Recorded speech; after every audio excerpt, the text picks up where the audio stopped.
नमस्कार दोस्तों, स्वागत है आपका अपना ही यूट्यूब चैनल टुडे एग्जाम पर। दोस्तों, जैसा कि उत्तर प्रदेश पुलिस कांस्टेबल के ऊपर जो जीके जीएस की प्रैक्टिस सेट चलाई जा रही है, जिसमें टोटल 25 वीडियो आने वाली है। इन 25 में से आप छठी वीडियो को वॉच कर रहे हैं। इससे पहले हमने आपको 5 वीडियो प्रोवाइड करा दिया है और जो बच्चे पीडीएफ ग्रुप में हैं उनको पीडीएफ भी दे दिया गया है। दोस्तों, इस एग्जाम की डेट भी निकल गई है। 18 फरवरी 2024 की अब यह एग्जाम जो है कंडक्ट कराई जाएगी। पहले 11 फरवरी को डेट रखा गया था, लेकिन उत्तर प्रदेश में एक और एग्जाम 11 फरवरी को है, इसीलिए अब यह एग्जाम 18 फरवरी को होगा। और जैसा कि मेरा कह रहा है कि एक सप्ताह और आगे बढ़ सकते हैं। हालांकि कल मैंने ऑफिशियल लेटर इसका देखा था कि 18 फरवरी को जो है आयोग ने लेटर भी छाप दिया है। ठीक है भाई, तो अपन 18 फरवरी के हिसाब से ही तैयारी करेंगे और लगातार मैं चाहता हूं कि एक एक वीडियो पर डे कम से कम 10-12 वीडियो तक लगातार खींचा जाए। उसके बाद 12-13 जो बचेगा वो अल्टरनेटिव डे में करके आपको समय से पहले पूरा कर दिया जाएगा। चलिए शुरू करते हैं आज का ये वीडियो में एक प्रश्न होते हैं, उनके कई सारे एक्स्ट्रा फैक्ट होते हैं जो पॉइंट टू पॉइंट होते हैं। आपको इस एक्स्ट्रा फैक्ट को कवर करना है।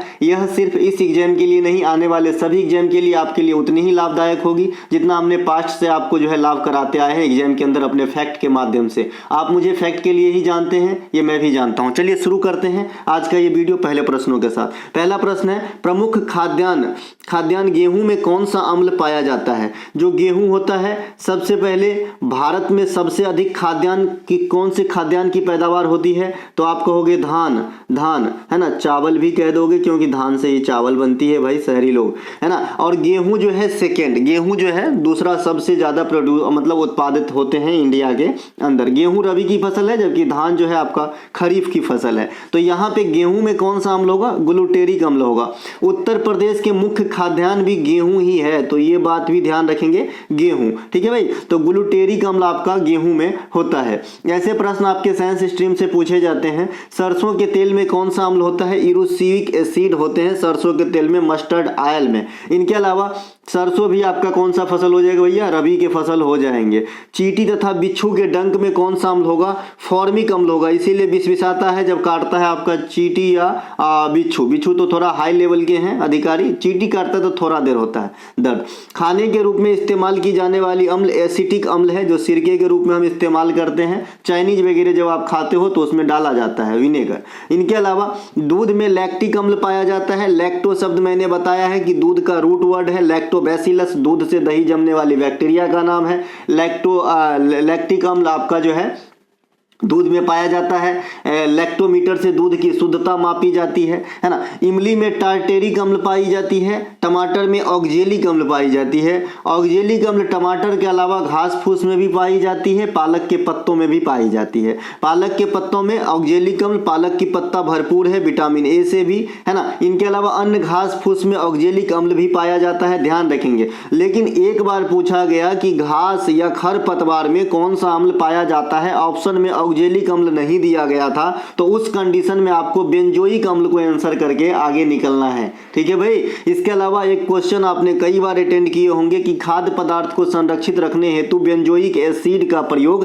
किया जाता है। इसमें भी अगर आपको यौगिक के रूप में देगा तो सोडियम बेंजोएट। ठीक है भाई। इनके अलावा सोना जो है, जो आपका ऑरम है, जिसकी परमाणु क्रमांक मैंने कल ही बताया था, आप लोगों को अगर याद हो 79 होता है और ये काफी तन्य धातु होता है। तन्य मतलब लचीला होता है, इसीलिए तो आप 5 ग्राम सोना खरीदो और चेन बनवा डालो, 5 ग्राम लोहा में एक अंगूठियों ना बने, है ना। तो ये तन्य ज्यादा होता है, इसीलिए कॉस्टली है। और सोना में मैंने आपको क्या बताया था, प्रकृति में सदैव मुक्त अवस्था में पाया जाता है। मुक्त अवस्था क्या होता है, संयुक्त अवस्था क्या होता है, फ्री स्टेट क्या होता है, ये मैं सब आपको बता चुका हूं। देखिए फ्री स्टेट क्या होता है कि ये शुद्ध ही पाया जाएगा, ये शुद्ध ही पाया जाता है। ये जनरली ओर के रूप में नहीं पाया जाता। ओर मतलब दादा अयस्क, और अयस्क अगर किसी चीज की हो रही है मतलब वो चीज तो उसमें मिला है लेकिन पूर्णतः शुद्ध नहीं है, उसे रिफाइन किया जाएगा। ठीक है मेरे भाई, है ना। जैसे लोहा भी शुद्ध नहीं प्राप्त होता है, अयस्क के रूप में प्राप्त होता है, फिर उसे जो है प्रोसेस करके, है ना, आपका कारखाना वगैरह में तब शुद्ध प्राप्त किया जाता है।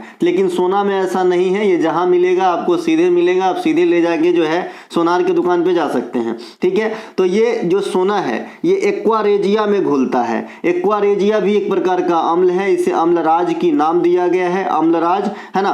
तो ये जो है आपका एक्वारेजिया कैसे बनता है ये कई बार आपके एग्जाम में आया है। शुरू से अंत तक जरूर बने रहे वीडियो में, एक से एक प्रश्न आप देखेंगे और मैं आपको गारंटी देता हूं कि एक वीडियो में कंटेंट इतनी ज़्यादा होती है, घंटा भर की वीडियो होती है, 1 घंटे में पूरे दिन की पढ़ाई आपकी हो जाती होगी। ठीक है मेरे भाई, ऐसा मैं आशा करता हूँ। और मैंने अपने इसकी एक पैमाना रखा हूँ कि 21,000 जब वर्ड हो जाते हैं तो मैं कंटेंट लिखना छोड़ देता हूँ, क्योंकि मैं जानता हूँ 21,000 वर्ड को मैं 1 घंटे और 1 घंटा 5 मिनट में निपटा लेता हूँ। ठीक है, और क्योंकि उतने ही फैक्ट तो बोल के भी देता हूँ तो इससे डबल कर लीजिए। तो मेरा मानना है कि आपको कोई घाटा का सौदा नहीं है अगर 1 घंटा आप मेरे साथ इस वीडियो में बिताएंगे तो ये जो अम्लराज है ये 3HCl और HNO3 से बनती है ना। सांद्र हाइड्रोक्लोरिक अम्ल का 3 भाग और नाइट्रिक अम्ल के 1 भाग के संयोग से आपका एक्वारेजिया, जिसे हिंदी में अम्लराज कहते हैं, का निर्माण होता है और उसमें आपका गोल्ड घुल जाती है। बैटरी में हम कौन से अम्ल भरते हैं तो सल्फ्यूरिक अम्ल भरते हैं, H2SO4 भरते हैं। ठीक है, इसे रसायन का राजा कहा जाता है,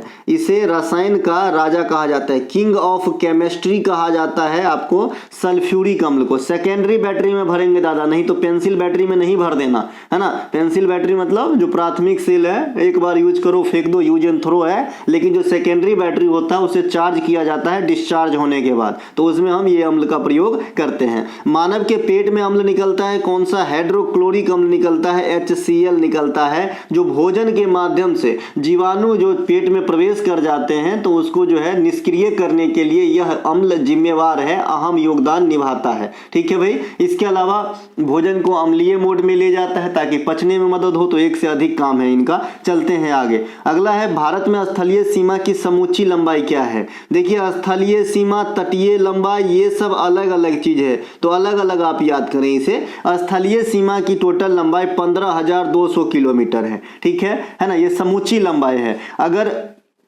भारत की स्थलीय सीमा कहे कितने देश से लगती है तो 7 देशों से।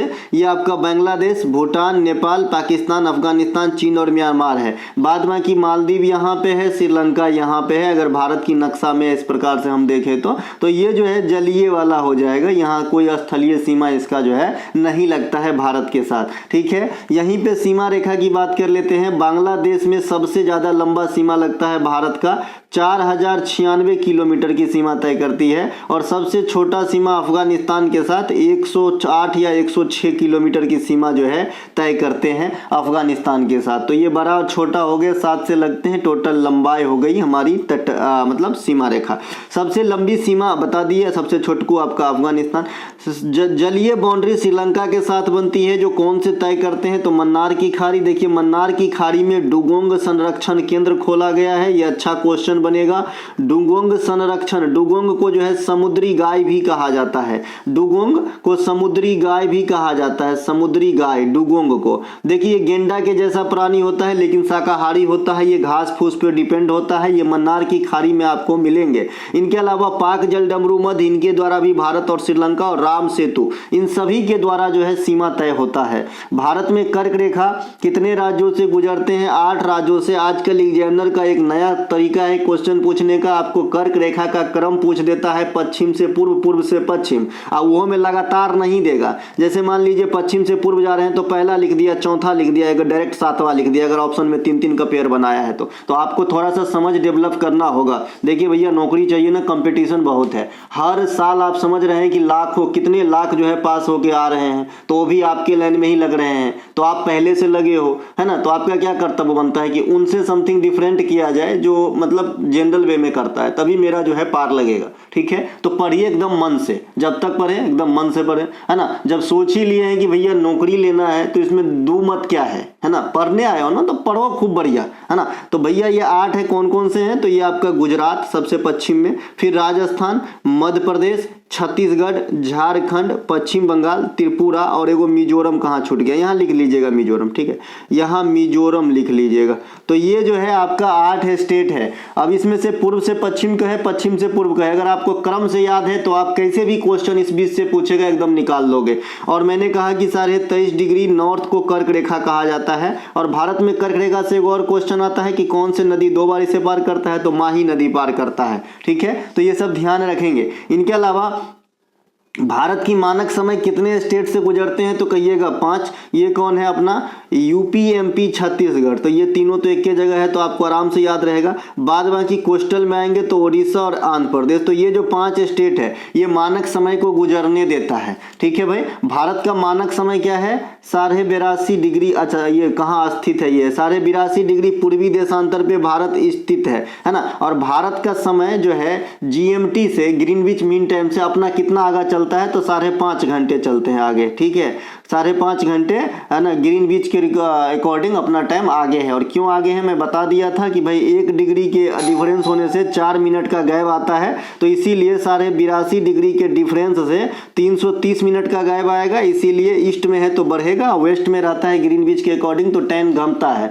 अगर मान लीजिए हमारा इंडिया ग्रीनविच से वेस्ट में होता तो हमें ग्रीनविच के अकॉर्डिंग 5.5 घंटा पीछे चलना पड़ता टाइम के अनुसार। ठीक है, इसके अलावा ग्रीनविच कहाँ पे है तो यूके के अंदर है, यूनाइटेड किंगडम के अंदर है। दुनिया में सबसे स्थलीय सीमा वाला देश कनाडा है। कनाडा सबसे लंबी स्थलीय सीमा वाला देश है। भारत की अगर विश्व में जो है क्षेत्रफल के हिसाब से पोजीशन की बात करें तो हमारा 7वां पोजीशन है। इससे 6 बड़ा देश कौन सा हो जाएगा तो रसिया हो जाएगा, कनाडा, अमेरिका, चीन, ब्राजील और ऑस्ट्रेलिया। ये 6 जो है हमसे बड़े देश हैं। हम हैं 7वां और हमसे जस्ट छोटा है अर्जेंटीना। अर्जेंटीना 8वां सबसे बड़ा देश है दुनिया का। इसके अलावा दुनिया में सबसे अधिक देशों के साथ अंतर्राष्ट्रीय सीमा किस देश की लगती है तो 14 देशों के साथ चीन जो है अपना अंतर्राष्ट्रीय सीमा जो है लगाता है। इसीलिए तो ये बॉस बना रहता है क्योंकि हर जगह रास्ता है इसको। इनके अलावा भारत में तटरेखा की लंबाई कितनी है भाई 7516.6 किलोमीटर। देखिए ऑप्शन में कभी कभी इस बार एमटीएस में ऐसे ही दिया था 75.63, 75.16.79 इस प्रकार से ऑप्शन दिया था। तो आप देख रहे हैं कि ये 6 है तो 6 वाले में जाएगा, तो ये वाला आंसर राइट होगा। तो कभी कभी बहुत क्लोज ऑप्शन भी दे देता है तो इसको नदारत न मतलब इग्नोर ना करें, है ना। इसके अलावा सबसे अधिक लंबी तटरेखा किसकी है गुजरात की है और दूसरी सर्वाधिक लंबी आंध्र प्रदेश की है। भारत में कोस्टल स्टेट कितने हैं तो 9 है। अगर केंद्र शासित प्रदेश को हम यहाँ पे छोड़ दिया जाए तो यहाँ पे आप देख सकते हैं गुजरात, महाराष्ट्र, गोवा, कर्नाटक, केरल, तमिलनाडु। इसके अलावा केंद्र शासित प्रदेश को छोड़ते हैं तो तमिलनाडु से ऊपर जाएंगे तो आंध्र प्रदेश, उड़ीसा और पश्चिम बंगाल। तो ये जो है 9 है आपका कोस्टल। इनके अलावा पीडीएफ के बारे में थोड़ा सा बता देते हैं। पीडीएफ की लिंक डिस्क्रिप्शन में मिलेगी। लिंक है आपका जी व्हाट्सअप का, क्लिक करोगे व्हाट्सअप पे जाओगे, व्हाट्सअप पे आपको मैसेज करना है पीडीएफ लिख के या फिर हाई लिख के भेजना है ना। अगर मात्र 25 की एक पीडीएफ लेते हैं 57 क्लास का रेडी पोजीशन में विथ टॉपिक वाइज मिल जाएगा जो एसएससी के एग्जाम में रामबाण की तरह कार्य करेगा, है ना। हालांकि ये थोड़ा दिन पुराना है लेकिन ये 3 साल तक वैलिडिटी, मैंने आपको बताया था कि समय के साथ करंट की क्वेश्चन बदलेंगे लेकिन जो स्टैटिक्स फॉर्म के क्वेश्चन है वो एज इट इज आपके एग्जाम में 2-3 साल तक जो है धूम मचाता ही रहेगा। 35 में जीडी न्यू मिलेगा, जो भी जीडी की सीरीज 35 वीडियो आने वाली है और टॉपिक वाइज फ्री मिलेगा। 35 में बिहार एसएससी के 40 क्लास जिसमें 22 क्लास हो चुके हैं, कल 22वां वीडियो हमने पोस्ट किया है, टॉपिक वाइज मुफ्त मिल जाएंगे। 35 में जो यूपी पुलिस आप देख रहे हैं इसके 25 वीडियो मिलेंगे, 25 पीडीएफ मिलेंगे और टॉपिक वाइज मुफ्त मिलेंगे।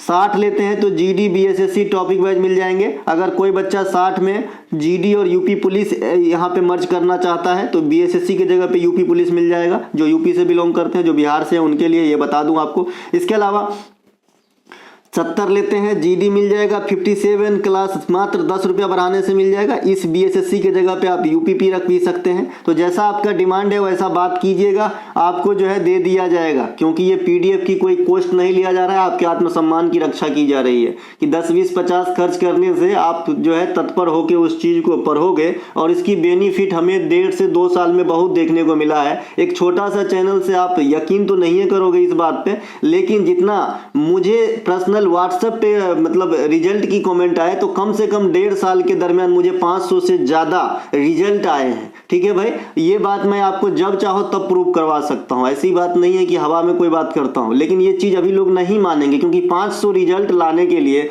जो बड़े बड़े इंटरप्राइजेस है ना वहाँ उसकी भी हवा निकल जाती है। लेकिन मैं वही कंटेंट दूंगा जो काम आता है और आ भी जाता है काम। चलिए, तो आप लोगों को जैसा लगे अपना काम कीजिएगा। अगर 100 रुपया लेते हैं तो सारा पीडीएफ मिल जाएगा और ये आपको ये पीडीएफ की वही व्हाट्सअप नंबर है जिसकी लिंक दिया गया है आपके डिस्क्रिप्शन में। अगला है इसरो ने स्पेस ऑन व्हील्स कार्यक्रम हेतु किस संस्था के साथ समझौता किया है। इसरो को आप सभी जानते हैं, इसरो हाल फिलहाल में काफ़ी लाइमलाइट की मुद्दा है और काफ़ी ज़्यादा सक्सेस बटोर रहे हैं पिछले साल से, है ना। तो इसरो जो है ये विज्ञान भारती विभा के साथ जो है इस प्रकार से विभा इसका शॉर्ट नाम दिया गया है, ठीक है। तो इससे जो है अपना समझौता ज्ञापन किए हैं, है ना, स्पेस ऑन व्हील्स कार्यक्रम को रन करने के लिए। जब भी ये कोई चीज ऑन व्हील्स आया ना, तब भी आपके एग्जाम में आया। आपको मैं गिना देता हूं यहाँ पे, शौचालय ऑन व्हील्स, है ना, शौचालय ऑन व्हील्स ये भी आपके एग्जाम में आया। बैंक ऑन व्हील्स ये भी आपके एग्जाम में आया। Temple on wheels, train on wheels, है ना,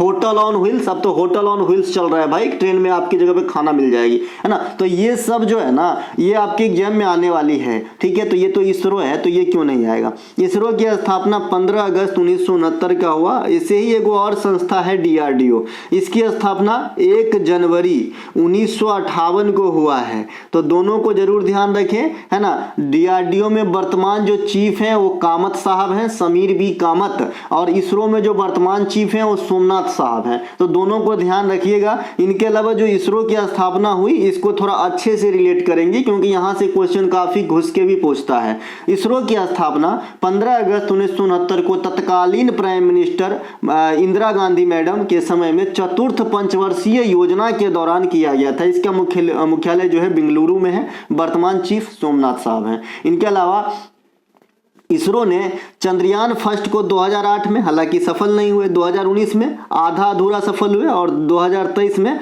चंद्रयान थर्ड ये पूर्णतः सफल हुआ, है ना। इसके अलावा ये तीनों ही परियोजना, चंद्रयान फर्स्ट, सेकेंड, थर्ड की जो लॉन्चिंग पैड था ये कौन था भाई, सतीश धवन अंतरिक्ष केंद्र, ये श्रीहरिकोटा आंध्र प्रदेश में है। बहुत सारे बच्चे क्या सोचते हैं कि भैया इसरो है बेंगलुरु में, तो भाई वहीं से ना छोड़ा गया होगा। तो अगर आपसे पूछ दे सतीश धवन अंतरिक्ष केंद्र, जो इस बात पहले कभी नहीं पढ़ा है और नहीं विचारा है, वो तुक्का मारेगा इसरो की हेडक्वार्टर समझ के, तो पक्का बंगलोर मार देगा।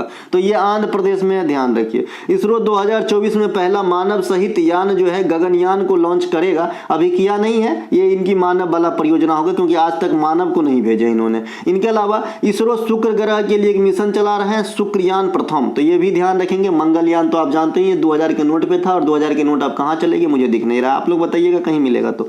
चंद्रयान 3 का जो है व्हीकल का नाम क्या था, LVM-3। एगो PSLV और GSLV, इन दोनों का फुल फॉर्म जेएन में रखना ही है भाई, है ना। पोलर सैटेलाइट लॉन्च व्हीकल, और जी का सिर्फ मीनिंग बदलता है, बाद बाकी वही रहता है, जियोसिंक्रोनस, है ना, सैटेलाइट लॉन्च व्हीकल, ठीक है। तो ये चंद्रयान 3 के जो है आपका स्पेस क्राफ्ट का नाम था LVM-3, और इसके जो मुख्य निदेशक रही है ये रितु करिघल मैडम रही थी, ठीक है। इसमें जो है S मोहन कुमार का भी जो है काफ़ी योगदान है। S मोहन कुमार भारतीय वैज्ञानिक हैं, ये भी काफ़ी सपोर्ट किए इस प्रोजेक्ट में आपका चंद्रयान 3 में, लेकिन जो मेन डायरेक्टर थी ये रितु करिघल थे। इसरो का लेटेस्ट मिशन कौन है भैया, सोलर आदित्य L1, ठीक है। इनके अलावा डॉक्टर भीमराव अंबेडकर अवार्ड 2023 से किसे सम्मानित किया गया है। इससे पहले हमने आपको एक बार ये क्वेश्चन और भी पढ़ाया था 57 में शायद, तो जो बजरंगी भाईजान में एक लड़की जो काम की थी, है ना, मुन्नी, उसको दिया गया था, फिर दूसरे को दिया गया, और इस 2023 के लिए जो है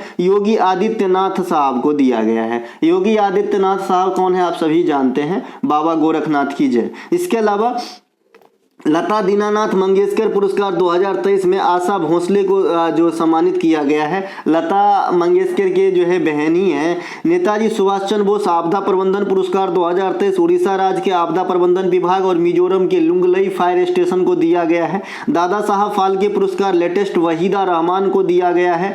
अच्छा, सबसे जो इस चारों पांचों क्वेश्चन में सबसे ज़्यादा जो इम्पोर्टेंसी रखता है आपके एग्जाम में आने के लिए, तो एक तो क्वेश्चन का बेस, क्योंकि योगी आदित्यनाथ आपको मिला है, उत्तर प्रदेश के आप एग्जाम देने जा रहे हैं। दूसरी बात, ये जो आपके हैं ये कौन सा भैया, तानसेन सम्मान। ये तानसेन सम्मान 2023 में, है ना, अगर आपसे कोई कहे कि तानसेन सम्मान के लिए जो जलसा होता है ये कहाँ पे होता है, तो आप कहिएगा ग्वालियर में होता है। कहाँ पे होता है, ग्वालियर में होता है, और हर साल के लास्ट महीने जो है इसका फिक्स, हालांकि ऊपर नीचे हो सकता है, तो इस बार भी आपका हुआ, तो है ना। तो इसमें जो है पंडित गणपति भट्ट, ये कर्नाटक के रहने वाले हैं। इनको जो है इस साल का 2000, इस साल कहने का मतलब भैया अभी तुरंत बीता जो है 2023, तो इसके लिए इसको जो है तानसेन सम्मान दिया गया। और ये तानसेन कौन है आप सभी जानते हैं, अकबर के नवरत्न में शामिल। इनका ओरिजिनल नाम रामतनु पांडे हुआ करता था। इनके अलावा ये यहाँ पे आपके सम्मान की लिस्ट है भैया। नोबेल भी ध्यान रखिएगा, नोबेल साथ ही साथ, नोबेल को तो भूलना ही नहीं। मैंने नोबेल को आपको कहा है कि 3 सेक्टर में जरूर याद रखें और इनके नागरिकता भी याद रखें, ठीक है भाई। 3 सेक्टर में कौन कौन से? साहित्य में इसको मिला है जॉन फस्से को, और ये कहाँ के रहने वाले हैं महानुभाव? तो ये रहने वाले हैं नॉर्वे के। नॉर्वे की राजधानी कहाँ है? ओस्लो है, ठीक है। इनके अलावा ये भाई नरगिस मोहम्मदी, ये आपके ईरान के रहने वाली महिला है, और ये महिला के जो आपका महिला के ऊपर जो अत्याचार वगैरह होते हैं उनके विरोध में ये जो है आवाज उठाते हुए इतनी बड़ी मुकाम को हासिल किए। इनके अलावा जो नीचे आप देख रही हैं क्लोडिया गोल्डन मैडम है, ठीक है। अब जो गोल्डन है तो वो भाई महंगा है, ठीक है। तो मैंने आपको बताया था कि ये यूएसए से बिलोंग करती है क्लोडिया गोल्डन मैडम, और इसको जो है इकोनॉमिक्स के लिए 2023 में नोबेल हेतु चुना गया है, ठीक है। भारत की जो भी नोबेल व्यवस्था है मैंने सब आपको बता दिया। अच्छा, एक बात और स्पष्ट कर देना चाहता हूँ यूपीपी वाले बच्चे, अगर आप चाहते हो कि मैं सिर्फ यही क्लास आपका लूं तो आप बहुत चीज मिस करोगे, क्योंकि मेरा ऐसा मानना है कि मैं पढ़ाने वाले तो एक ही हूं, है ना, कोई और टीचर तो यहाँ पढ़ाता नहीं है। तो क्या होता है कि जो चीज मैं मान लो इस क्लास में पढ़ा दिया तो मैं दूसरे क्लास में संभवतः जब तक मुझे याद रहेगा कि ये प्रश्न बताया हूं तब तक तो नहीं मैं रिपीट करूंगा, क्योंकि मुझे ऐसा लगता है कि मुझे जो बच्चे मेरे से पढ़ना चाहते हैं, है ना, पूरे ये भेदभाव नहीं करते कि छोटा चैनल है बड़ा चैनल है, बस अपना काम निकालने के लिए पढ़ना चाहते हैं, तो मुझे लगता है मेरा सारा कंटेंट वॉच करता होगा, इसलिए रिपीट नहीं किया जाना चाहिए। तो आपको ना मिस ना हो, भले आप PDF यूपीपी का लें, है ना, लेकिन आप कंटेंट देखें सारा, है ना। और मैंने आपको ये भी बताया है कि 8 से 10 माह अगर आप मुझे दे दिए, वैसे तो 6 माह में भी आप निकल लोगे अगर आपने अच्छे से देख लिया समझ लिया तो, लेकिन इतना मैक्सिमम होगा जी, इतना अगर आप मेरे को ईमानदारी से अपना मेरा कंटेंट पे देते हो तो आपको ना जीके जीएस में तो तकलीफ नहीं होने वाला है। ये मैं किसी भी क्षण जो है लिखित में दे सकता हूँ आपको, ठीक है। चलिए, ये इसके अलावा जो वहीदा रहमान को बता ही दिए थे, इसकी क्रमांक से पूछेगा। 53वां जो है वहीदा रहमान को मिला है 2021 के लिए। 52वां जो मिला था आपको आशा पारेख को मिला था। इसके पहले रजनीकांत सर को 51वां, 50वां आपको अमिताभ बच्चन साहब को दिया गया था, ठीक है। ध्यान रखेंगे, अब ये बहुत पीछे चल रहा है, 2021 का पुरस्कार अभी मिला है, 2 साल बैक चलता है। फूल पत्ती लोक नृत्य भारत के किस राज्य? अच्छा, दादा साहब फाल्के पुरस्कार आया था। इसकी शुभारंभ भैया 1969 को हुआ था, इसरो के साथ ही साथ, तो मानव चंद्रमा पर भी उसी साल पहुंच गए थे, ठीक है। फूल पत्ती लोक नृत्य भारत के किस राज्य से संबंधित है? ये मध्य प्रदेश से है। मध्य प्रदेश के अन्य लोक नृत्य में आएंगे तो जवारा, मटकी राय, ये सब जो है छोटे छोटे जो है नृत्य है, तो ये ज्यादा पूछे जाते हैं। गिरिडा भी पूछा जाता है। खड़ा नाच, सेला भदोनी, माच, ये सभी के सभी जो है मध्य प्रदेश के नाच में से, मतलब लोक नृत्य में से है ना, इज्जत के साथ। इसके अलावा देखिए ये गिरिडा है ना, उसी प्रकार से आपके मन में एक और प्रोनाउंसिएशन आता रहता है ब्रीटा। मैं आपकी जानता हूं कमजोरी और मतलब मजबूती दोनों, ठीक है। तो ये ब्रीटा जो है ये पश्चिम बंगाल का है, और ये आपका जो है गिरिडा जो है ये मध्य प्रदेश का है। उसी प्रकार से मैंने एक पेड़ और बताया है, 2-3 पेड़ जो आपको कंफ्यूज करता है। एक तो आपके घोड़े मोरनी बताया है, घोड़े मोरनी, और एक आपके कच्ची घोड़ी। तो ये कच्ची घोड़ी जो है ये राजस्थान का है, और घोड़े मोरनी जो है ये गोवा का है, ठीक है। एक इसी प्रकार से भूलने वाला बच्चा नगमा ये आपका जम्मू कश्मीर का है। इसी प्रकार से एगो हरेला और एगो हरेली। तो हरेली जो है ना ये छत्तीसगढ़ का है, और हरेला जो है ये उत्तराखंड का है। इसी प्रकार से एगो मैं बताया हूँ घूमर, एगो मैं घूमूर, है ना। तो घुमरू जो है ये आपका उड़ीसा का है, घूमर जो है ये आपका राजस्थान का है, ठीक है भाई, है ना। खाली ये महर्षुकार यहाँ से ये हटा दिए तो घुमरा हो गया, घुमुरा से हो गया घुमरा, तो घुमरा हो जाएगा तो फिर हरियाणा। तो इसमें 3 का क्लू है, ठीक है। तो बच्चे जानते हुए भी गलती करके आ जाते हैं, तो थोड़ा बहुत पहले से ही सतर्कता बरतें, है ना। वो बोलते हैं ना ध्यान हटी और सब्जी पूरी बटी, ठीक है। छत्तीसगढ़ की मुख्य लोक नृत्य में सैला, कर्मा, सुआ, राउत, नाचा, पंडवानी, गौर मारिया। देखिए वो जैसे अभी आपने कच्ची घोड़े मोरनी, इसी में गौर मारिया भी जोड़ लीजिएगा, ये छत्तीसगढ़ में कंफ्यूजिंग वाला है। इसके अलावा पंथी, पाली, दागला, ये सभी के सभी छत्तीसगढ़ में आपको देखने को मिलेगा, ठीक है भाई। उत्तर प्रदेश के प्रमुख लोक नृत्य झूला, जैता, जद्दा, रासलीला, कजरी, है ना। इसके अलावा जो आपका रासलीला, नौटंकी भी, ये सब आपके जो है चरकुला भी लिख लीजिएगा, चरकुला डांस, ये भी आपके उत्तर प्रदेश में होते हैं। राजस्थान के प्रमुख लोक नृत्य में घूमर, अभी मैंने बताया घूमर, घुमरा और घुमुरा। घुमुरा कहेगा महर्षुकार भी रहेगा तो ओडिशा, आई खाली इसमें राकार लगा देगा तो हरियाणा, खाली घूमर कहेगा तो राजस्थान, राइट। कलबेलिया, कच्छी घोरी, चंग, पनिहारी, फुंडी, नेजा, लीला, झूमा, तेरह ताली, अग्नि, है ना। तो ये सभी के सभी जो है आपके राजस्थान का है। अग्नि में स्टार देखें, क्योंकि भरतनाट्यम को भी अग्नि नृत्य कहते हैं और शादी रट्टम भी कहते हैं, तो ध्यान रखेंगे। हरियाणा के प्रमुख लोक नृत्य में आएंगे तो फाग, डाफ, लूर। लूर काफी पूछा गया, अभी हाल फिलहाल में लूर नृत्य को काफी पूछा गया और ड्रीप फेस्टिवल को काफी पूछा गया। नाटी डांस को भी काफी पूछा गया। ब्रीटा डांस को भी काफी पूछा गया। ब्रीटा चेचक वाला डांस है, ये आपका पश्चिम बंगाल। नाटी हिमाचल प्रदेश का जनजातीय dance. Drip festival Arunachal Pradesh और लूर ये आपका हरियाणा। अगला क्वेश्चन है हमारा, फ्यूगा ज्वालामुखी किस देश में स्थित है? तो ये ग्वाटेमाला में है। ग्वाटेमाला की राजधानी रेलवे पूछता है, तो इसकी राजधानी भी ग्वाटेमाला सिटी है। देखिए यहाँ पे गुवाहाटी माला, अरे असम में राजधानी बनाएगा, है ना। तो ये आपका ग्वाटेमाला सिटी, ठीक है, इसका है आपका राजधानी। यह एक अमेरिकी कंट्री है, सही करके देंगे दादा। इसके अलावा भारत का सक्रिय ज्वालामुखी कौन सा है? बैरनदीप। ये भारत ही नहीं है, दक्षिण एशिया की एकमात्र सक्रिय ज्वालामुखी है बैरनदीप, जो कहाँ पे है? अंडमान निकोबार में स्थित है। ज्वालामुखी क्रिया के परिणाम स्वरूप मैग्मा जो है ये पृथ्वी के नीचे से बाहर निकलती है, जो लावा में कन्वर्ट होती है, और यही लावा से आपका अग्नेय चट्टान का निर्माण होती है। और इसी अग्नेय चट्टान के बाद में ना अगला प्रोसेस जब क्षरित हो जाती है तो आपकी काली मिट्टी की निर्माण होती है। डेक्कन का ट्रैप के पास आपको काली मिट्टी देखने को मिलेगा। इसका मतलब डेक्कन की ट्रैप जो है, डेक्कन का जो पठार है, उसकी बनावट किस चट्टान से होंगे? तो आप खुद ही अंदाजा लगा लिए होंगे कि भाई उसका अधिकांश बनावट जो है आग्नेय चट्टान से होगी, तभी तो काली मिट्टी नीचे मिल रहा है ना। अब क्षरण होकर ऊपर आकाश में थोड़ी जाएगा, नीचे ना गिरेगा, है ना। समझ रहे हैं ना। तो हर चीज को रिलेट करना सीखिए, काम आएगी। ये देखिए आपको यहाँ पे लावा का जो है उद्गार, ज्वालामुखी का उद्गार का एक इमेज दिखाया गया है ना। सबसे पहले जो ये क्रेटर देख रहे हैं, ये बहुत ही इंपॉर्टेंट क्वेश्चन है, 2 करोड़ बार आपके एग्जाम में आया है कि ज्वालामुखी जहां से निकलती है, थोड़ा सा अलग कलर ले तो ज्यादा सही रहेगा, आप समझोगे। ये वाला जो देखिए, ये मुंह से ज्वालामुखी निकल रही है, तो ये मुंह का नाम दिया गया है जी क्रेटर, है ना। तो ज्वालामुखी के दौरान जिस पाइप या जिस नली से या जिस छिद्र से उद्गार होती है, उद्गार मतलब दादा, उद्गार मतलब जो मिनरल्स, जो मटेरियल निकल रहा है, उद्गार मतलब बाहर निकल रहा है, फ्लो हो रहा है ना। तो उस पाइप को या फिर उस छिद्र को क्रेटर कहा जाता है, या फिर ज्वालामुखी मुख को क्रेटर कहा जाता है। सब बात एक ही हो गई, ठीक है, ध्यान रखेंगे। ज्वालामुखी में क्या क्या निकलता है?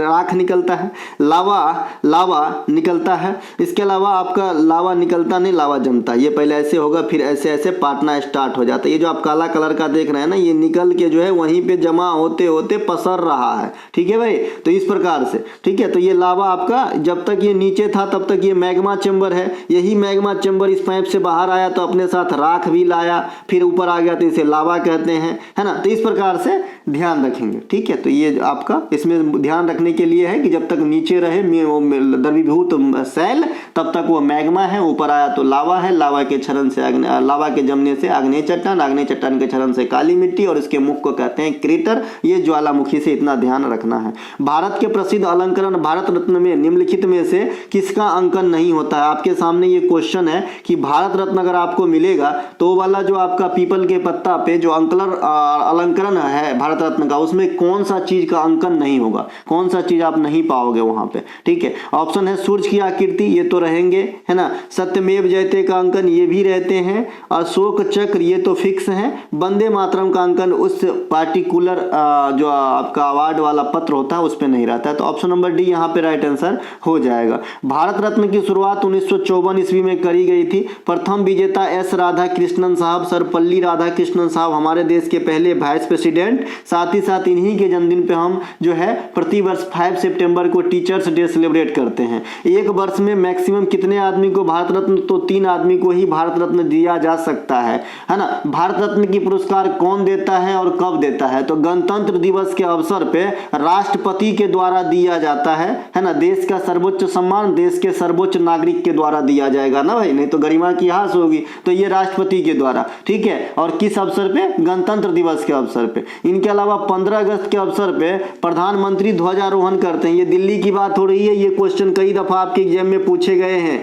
कि 15 अगस्त के अवसर पे कौन झंडा ध्वजारोहण करते हैं और 26 जनवरी पे कौन झंडा फहराते हैं। देखिए ध्वजारोहण और फहराने में दोनों में फर्क है, किसी और दिन बताऊंगा ये चीज। चलिए 15 अगस्त के अवसर पे प्रधानमंत्री ध्वजारोहण करते हैं, ठीक है। इसके अलावा 26 जनवरी पे गणतंत्र दिवस के अवसर पे भारत के राष्ट्रपति झंडा फहराते। हुआ यूं, ये प्रथा बन गया। जैसे आपने एक क्वेश्चन और सुना होगा, हर जगह लिंकिंग है भाई, है ना, कि लोक लेखा समिति में क्या हुआ कि विपक्ष के नेता जो है अध्यक्ष के रूप में चुन लिए गए। तब से एक जो है कल्चर बन गया कि अब जो है लोक लेखा समिति में जो है अपोजिशन पार्टी के ही लीडर जो है नेता मतलब अध्यक्ष के रूप में काम करेंगे। सब अधीर रंजन चौधरी है, ठीक है। तो ये तो मैं यहाँ पे एक बात बताया, सेम इसका कहानी भी वैसे ही है। कैसा है कि जब देश आज़ाद हुआ 1947 में, तो 1947 में जब देश आज़ाद हुआ तो आप जानते हैं कि भाई जो उस समय तो हमारे देश में प्रेसिडेंट थे नहीं। प्रेसिडेंट साहब तो 1950 में चूज हुए भाई, राजेंद्र प्रसाद साहब, है ना। तो उस समय प्रधानमंत्री ही सर्वे सर्वा था, ठीक है। तो उन्होंने झंडा फहराया स्वतंत्रता दिवस के अवसर पे, ठीक है। तो ये झंडा फहराते थे हर इवेंट में। लेकिन जब देश गणतंत्र हो गया 26 जनवरी 50 को, तो राष्ट्रपति भी थे मौजूद, तो राष्ट्रपति प्रथम नागरिक से करवाया गया। तो ऐसे एक प्रचलन बन गई कि अब जो है गणतंत्र दिवस पे राष्ट्रपति साहब झंडा फहराएंगे और 15 अगस्त को प्रधानमंत्री साहब ध्वजारोहण करेंगे। भारतीय झंडा का आधुनिक स्वरूप पिंगली वेंकैया ने दिया है। झंडा का स्वरूप अलग अलग समय पे बदला गया है। पहले झंडा में चरखा भी हुआ करता था, और इससे भी एमटीएस में क्वेश्चन पूछा गया इस बार, है ना, कि झंडा में चरखा हुआ करता था, फिर तीली, ये सब बताया कि इनमें से कौन से झंडा का कभी स्वरूप नहीं बना था, ठीक है। तो ये भी ध्यान रखिएगा। इनके अलावा भारत रत्न पुरस्कार प्राप्त करने वाले कुछ अलग चेहरे, जैसे कि आप सचिन तेंदुलकर का पूछता है 2014 में, क्रिकेटर फर्स्ट। मदर टेरेसा 1980 में, मदर टेरेसा को जो है नोबेल भी मिला है 1979 में। Doctor APJ Abdul Kalam sir 1997 में। नेल्सन मंडेला 1999 में। देखिए मदर टेरेसा मैडम भी विदेशी मूल के हैं, अल्बानिया की रहने वाली थी। नेल्सन मंडेला अफ्रीकन गांधी, ये पूर्णतः अफ्रीकन है, लेकिन मदर टेरेसा मैडम को इंडिया की नागरिकता है। तो नेल्सन मंडेला पूर्णतः विदेशी होते हैं जिन्हें भारत रत्न दिया गया। वैसे खान अब्दुल गफ्फार खान को भी दिया गया, लेकिन वो भी भारत की नागरिकता रखते थे, ठीक है। तो पूर्णतः विदेशी कहेगा तो नेल्सन मंडेला अफ्रीकन गांधी कहलाते थे। अंतिम बार भारत रत्न 2019 में 3 आदमी को दिए गए। भूपेन हजारिका साहब, है ना, भूपेन हजारिका साहब, ये संगीत के क्षेत्र में, है ना, और ये भी तो वर्सटाइल एक्टर मतलब कैरेक्टर थे, एक्टर तो नहीं। इसके अलावा नानाजी देशमुख और प्रणब मुखर्जी भूतपूर्व राष्ट्रपति, है ना। तो इन तीनों कैरेक्टर को दिया गया था अंतिम बार। अब हो सकता है कि अब फिर मिले। वर्ष 2030 का फीफा वर्ल्ड कप कहाँ होगा? आजकल मैंने एक एग्जामिनर का देखा है चलन कि आपको जो इवेंट हुआ है उसके बीच वाला गैप कर देगा और उसका अगला वाला पूछ देगा। तो बच्चे क्या सोचते हैं कि इस बार हुआ, अगला कहाँ होगा, देख लो रे। इससे अगला भी अगर तय है ना तो देख के रखो रे भाई, है ना, काम आएगा, ठीक है। तो वर्ष 2023 का फीफा वर्ल्ड कप जो है ये मोरक्को, पुर्तगाल और स्पेन में होगी। 2026 की कहाँ पे होगी? अमेरिका, मैक्सिको और कनाडा में होगी। यहाँ पे लिखा है अमेरिका, मैक्सिको और कनाडा 2026 वाला होगा। 4 साल पे होता है, तो 22 में हुआ, 26 में होगा, 30 में होगा और 34 में। तो 34 में सऊदी अरब में होगा। इन सभी का जो फीफा का इवेंट है ये आगामी 4 इवेंट फिक्स हो गया है मेजबानी के लिए, तो आपको ध्यान रखना है भाई, ठीक है। फीफा वर्ल्ड कप 2022 कतर में हुआ था। विजेता अर्जेंटीना और उपविजेता फ्रांस रहा था। दोस्तों इतना साधारण भाषा बोलते हैं, देखते देखते याद नहीं हो जाता, ईमानदारी से बोलिएगा। इसके अलावा फीफा संस्था की स्थापना 1904 में हुआ था। इसका मुख्यालय जो है ना ये ज्यूरिख में है। इसके अलावा 2027 में पुरुषों का क्रिकेट वर्ल्ड कप, भैया 23 में हो गया तो 2027 में होनी है, तो ये साउथ अफ्रीका में होगी। साउथ अफ्रीका बहुत होस्ट करवा रहा है भाई, कुछ तो गड़बड़ लग रहा है ना। इसके अलावा इस बार देखिए ब्रिक्स का भी करवाया उन्होंने, है ना। 2025 में महिलाओं का वर्ल्ड कप ओडीआई वाली हो रही। खाली वर्ल्ड कप कहेगा तो ओडीआई वाला, T20 लिखने का मतलब होगी तो अलग से लिखा जाएगा, है ना। जैसे 2 को कोई +2 जनरली नहीं लिखता है, लेकिन अगर -2 लिखना हो ना तब ये वाली साइन बहुत जरूरी है लिखना, नहीं तो दिक्कत में आ जाएंगे, ठीक है भाई। उसी प्रकार से खाली वर्ल्ड कप कहे तो मेन वाला समझिएगा 50 ओवर वाला। तो जो महिलाओं का 2025 में होगा ये भारत में होगा, है ना। 2025 में महिला का T20 वर्ल्ड कप बांग्लादेश में होगा, अभी 24 में होगा, माफ कीजिएगा इसी साल होगा। फीफा महिला वर्ल्ड कप 2023 के विजेता कौन है? स्पेन है। उपविजेता कौन है? इंग्लैंड है। इवेंट होस्ट कंट्री कौन था? ऑस्ट्रेलिया और न्यूजीलैंड। ये फीफा महिला की बात है। इसके अलावा फीफा अंडर 20 भी 2023 में हुआ था, इसके विजेता उरुग्वे बने थे, ठीक है, ध्यान रखेंगे। इनके अलावा 73वां 74वां संविधान संशोधन अधिनियम 1992 के समय भारत के प्रधानमंत्री कौन थे? देखिए 73वां और 74वां संविधान अधिनियम ये सब दोनों एक ही बार आए थे 1992 में। जहां 73वां आपको ग्राम पंचायत को रिलेट करता है, वहीं 74वां आपको म्युनिसिपैलिटी को रिलेट करता है। तो इस समय अब आपके भारतीय प्रधानमंत्री पीवी नरसिम्हा राव साहब थे। ठीक है, आर्थिक उदारीकरण के समय भी प्रधानमंत्री कौन रहे हैं? पीवी नरसिम्हा राव रहे हैं। मैंने आपको इसकी कहानी बता दिया है ना, कि भाई आर्थिक उदारीकरण की जो मतलब झलक है या फिर सोच है या फिर इस पर राह में काम करने के लिए जो पहली बार मंशा बनाई गई, ये राजीव गांधी साहब के समय ही बनाया गया, लेकिन अमल में नहीं लाया गया। अमल में जब लाया, लैमलाइट में आई, इस पे काम करना स्टार्ट हुआ, ये नरसिम्हा राव सरकार के काल में हुआ। 1991 का समय था और मनमोहन सिंह साहब के जो है सुझाव से हुआ था। इसीलिए इससे दो क्वेश्चन बनता है कि भाई विश्व उदारीकरण में 3 नीति पर ध्यान दिया गया। बस यहाँ पे जो है आर्थिक उदारीकरण लिखना पड़ेगा। उदारीकरण, वैश्वीकरण और निजीकरण, इसमें 3 नीति को अपनाया गया 1991 के समय। पीवी नरसिम्हा राव को आर्थिक सुधारों का जनक कहा जाता है और भारत में आर्थिक उदारीकरण का जनक कहेगा तब डॉक्टर मनमोहन सिंह। देखिए आर्थिक सुधारों का जनक तो लिखने में ऐसा आंसर माना है एसएससी ने मनमोहन सिंह को रहते हुए भी। ठीक है, तो आर्थिक सुधारों का जनक कहेगा तो पीवी नरसिम्हा राव, और डॉक्टर मनमोहन सिंह का उदारीकरण का जनक कहा जाता है। जो आपका उदारीकरण, वैश्वीकरण, निजीकरण है ना, तो इसमें जो एगो उदारीकरण वाला पोर्शन है इसके जनक कहा जाता है मनमोहन सिंह साहब को। ठीक है भाई, और ये तीनों चूंकि जिसके नियंत्रण में हो रहे थे, क्योंकि प्राइम मिनिस्टर उसमें पीवी नरसिम्हा राव साहब थे, तो इन तीनों में अगर इकट्ठे आर्थिक सुधार का जनक कहते हैं तब आपका हो जाएगा पीवी नरसिम्हा राव। राइट, समझ गए भैया।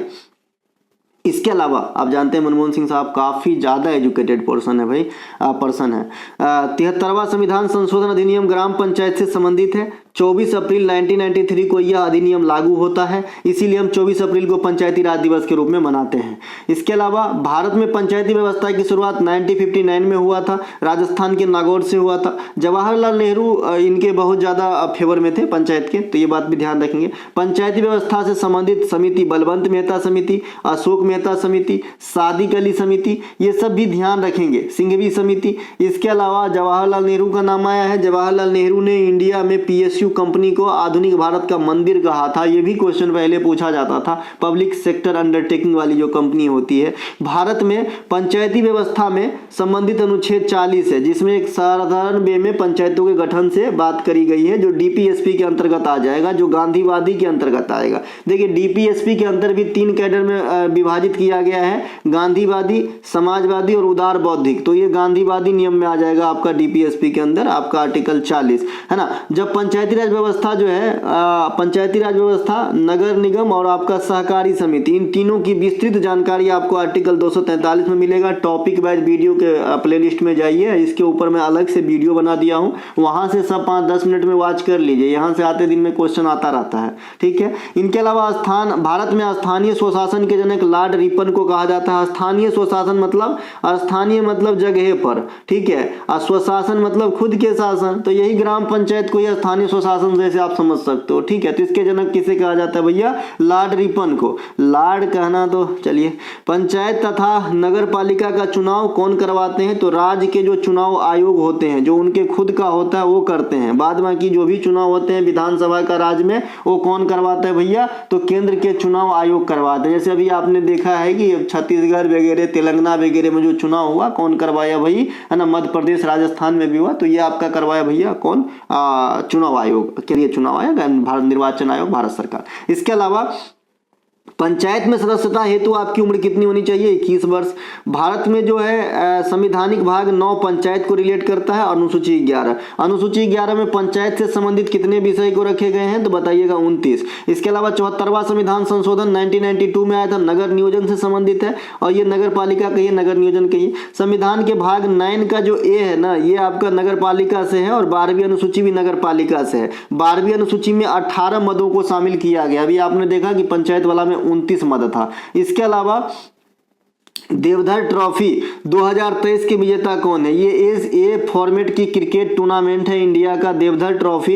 ये दक्षिण क्षेत्र इस बार जो है साउथ रीजन जीत लिया है। देवधर ट्रॉफी 2023 के विजेता साउथ रीजन है, इसका 9वां टाइटल है, और आपके ईस्टर्न रीजन को जो है हराया इस बार। जून 2023 है ना, जून 2023 हांगकांग में आयोजित एशियाई महिला T20 कप के विजेता भारत हैं और उपविजेता बांग्लादेश है। ठीक है, ये है एशियाई महिला T20। ठीक है भाई, एशियाई महिला T20 होता है, एगो T20 महिला वर्ल्ड कप होता है, एगो ICC अंडर-19 T20 महिला वर्ल्ड कप होता है, जो पहला एडिशन साउथ अफ्रीका में हुआ था और विजेता भारत, उपविजेता इंग्लैंड रहा था 2023 में। तो ये सब की अलग अलग कहानी है, समझे। और 2023 में ICC वर्ल्ड कप हुआ था महिला वाला, तो उसके विजेता थे ऑस्ट्रेलिया और उपविजेता थे साउथ अफ्रीका, वो साउथ अफ्रीका में हुआ था। और ये है एशियाई महिला T20, इसके विजेता है भारत और उपविजेता है बांग्लादेश। आशा करते हैं कि तीनों T20 महिला वाला फॉर्मेट को आप समझ लिए और जहन में रख लिए। इसके अलावा ICC अंडर-19 T20 महिला वर्ल्ड कप 2007 यहाँ पे लिखा भी गया है,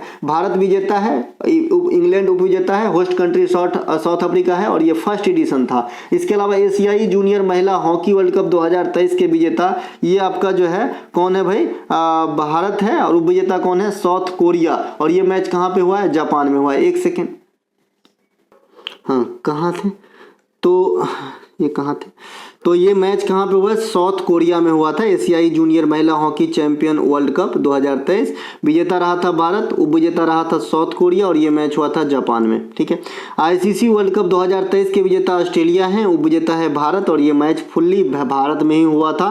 और यहाँ पे गोल्डन बैट का अवार्ड जो है आपको विराट कोहली को दिया गया था, क्योंकि प्लेयर ऑफ द सीरीज रहे थे। वर्ल्ड टेस्ट सीरीज 2019-21 के विजेता न्यूजीलैंड है, उपविजेता भारत है, ये फर्स्ट एडिशन था। सेकेंड एडिशन में भी हम फाइनल तक पहुंचे, लेकिन वहां पे विजेता ऑस्ट्रेलिया बन गया था। ठीक है, तो जो 21-23 के लिए था, ये विजेता बना ऑस्ट्रेलिया टेस्ट चैंपियनशिप के और भारत फिर से उपविजेता बने, तो दोनों बार हम फाइनल तक गए हैं। इसके अलावा डुरंड कप 2023 के विजेता मोहन बगान है, उपविजेता पूर्वी बंगाल है और ये मैच जो है कोलकाता के सॉल्ट लेक स्टेडियम में कराया गया था। संतोष ट्रॉफी 2023 के विजेता कौन है भैया, कर्नाटक। कितने साल के बाद, 54 साल के बाद कर्नाटक को ये जो है मतलब ये नसीब हुई ये ट्रॉफी, संतोष ट्रॉफी। उपविजेता रहा मेघालय और ये मैच जो है अब्दुल फहद स्टेडियम सऊदी अरब के रियाद में हुआ था। इनके अलावा रणजी ट्रॉफी 2023 के विजेता है सौराष्ट्र, उपविजेता है बंगाल। ठीक है, इनके अलावा ईरानी ट्रॉफी 2023 के विजेता जो है रेस्ट ऑफ इंडिया, शेष भारत, उपविजेता कौन है भैया, मध्य प्रदेश में, तो ये भी ध्यान रखिएगा। इनके अलावा जो है आपका एक किताब है फोर्क इन द रोड नामक किताब के लेखक कौन है, फोर्क इन द रोड किताब का नाम है, ये RBI के भूतपूर्व गवर्नर C रंगराजन साहब की किताब है। यहाँ पे मैं कुछ क्वेश्चन भी आपसे पूछूंगा क्योंकि मैं पास्ट में बताया हूँ, है ना। C रंगराजन भूतपूर्व रिजर्व बैंक ऑफ इंडिया के गवर्नर रह चुके हैं, आप सभी जानते हैं, देखे होंगे इनका साइन। भूतपूर्व रिजर्व बैंक ऑफ इंडिया के गवर्नर रखे रघुराम जी राजन के द्वारा लिखे गए प्रमुख पुस्तकों में I do what I do, है ना, द थर्ड पिलर, ये सब प्रमुख हैं। इनके अलावा भूतपूर्व प्रधानमंत्री मनमोहन सिंह, जिन्होंने RBI के गवर्नर के रूप में कार्यभार संभाले थे, इनके लिखे गए पुस्तकों में एक आध का नाम आप लोग मुझे बताइएगा, क्योंकि मैं सभी RBI के भूतपूर्व गवर्नर के किताब जितने भी हैं सभी बता दिए हैं। यहाँ पे आपसे डिमांड करता हूँ एक मनमोहन सिंह का किताब और एक आपका बिमल जलान की किताब बताइएगा, ठीक है। इनके अलावा भूतपूर्व RBI के गवर्नर उर्जित R पटेल के द्वारा जो लिखा गया किताब, इनका नाम है ओवरड्राफ्ट सेविंग इंडियन सेवर, ठीक है भाई, ये किताब का नाम है उर्जित R पटेल। जब आपका पैसा जो हमारा वो किया गया था बैन सभी प्रकार के नोट को, है ना, तो ये इस समय जो है यही गवर्नर थे और पहली बार आप 500 वगैरह की नोट में इन्हीं का साइन देखे होंगे, किसका, ये रघुराम जी राजन का, ठीक है, माफ कीजिएगा, ये उर्जित R पटेल का।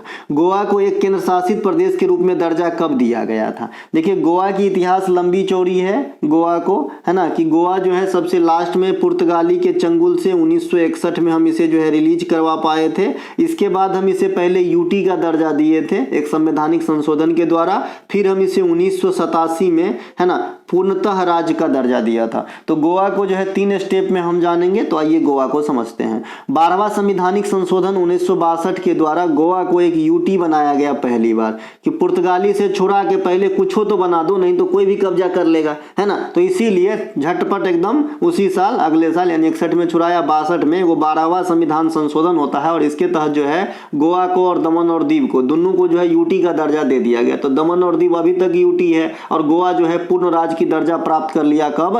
56वां संविधान संशोधन 1987 में, है ना। और उस समय जो है गोवा 25वें क्रमांक का राज्य बना इंडिया का, ठीक। ठीक है भाई, ध्यान रखेंगे। 25वें क्रमांक का राज्य बने थे, फिर बाद में घटे, है ना, फिर बाद में घट गए गोवा, है ना।